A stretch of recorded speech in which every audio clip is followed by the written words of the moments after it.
Does it concern you when the press is now trying to kind of turn the argument against someone like Glenn Greenwald, who has been able to kind of, allegedly, he's allegedly helping Snowden, just getting his words out there and getting his message out there and getting these information to the people? I find that very dangerous, that now we're suddenly attacking the journalists who help the whistleblowers get their message out. How do you feel about that? Dangerous to the idea of an independent press and a free press in this country. Jefferson said that, an odd statement almost, he said, if I had to choose between government without newspapers and newspapers without a government, he said I would unhesitatingly choose the latter. Now, it's a little hard to imagine, in a way, newspapers without a government. It's not hard to imagine government without independent newspapers or free newspapers or anything other than a state-controlled press. Probably most countries in the world approach that, or certainly a lot of them. And it's clearly the aspiration of most of our presidents, but above all, President Barack Obama. Why he stands out in that particularly is not easy to answer. We can only conjecture. But it does seem very clear now, clearer now than ever in the last year, that he aspires to a government without independent press, meaning a government where our only knowledge of the inner workings of the decision-making, or even the actual practices, and even the secret laws on which they feel they're operating, is all that we know about that is what the government, he or his subordinates, choose to tell us.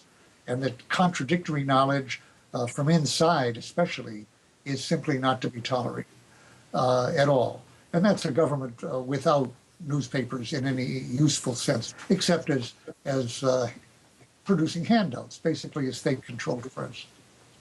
So for the journalists to be essentially siding with the government on this in attacking or stigmatizing Snowden, and even now openly as journalists, calling for the prosecution of other journalists for doing their job, basically I think that has smoked out a lot of people who have really secretly been acting, whether they are fully conscious of it or not, as instruments of the government, as basically flacks for an administration, whether it's of one party, like Fox News on the whole, or either party, simply deferring to authority. That's particularly clear, obviously, since 9/11. I think there was Dan Rather, who admitted, after he'd been more or less booted out of the journalistic community for the questions he was raising about President Bush, has been speaking a little more openly since then. And he said that he admitted, was in saying things like, which he said at the time of the Iraq invasion, we have one commander-in-chief, I've signed up. He said something very close to that. Just tell me what to do, sort of. That was outrageous for a journalist. Well, he later said, more recently, we journalists have been afraid of being called unpatriotic, especially since 9/11. He said it's like that idea of a flaming tire put around someone's neck, which was done in Haiti, for example, and some other places. And he said to be called unpatriotic is like having a flaming tire put around your neck, and you just couldn't afford to do it. Well, with that kind of fear and intimidation, you don't have a free press.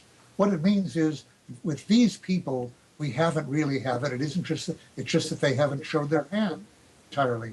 And now we have people like Friedman and Brooks and others who have come out, Sorkin, who've come out now attacking, and of course David Gregory the other day on Meet the Press suggesting that Glenn Greenwald is open to prosecution. What they're showing is that they are spokespeople for the government, period. They're not a fourth estate. And people like Glenn Greenwald and others, and there are others, are actually upholding, the only ones upholding the principles of freedom of speech and freedom of the press here.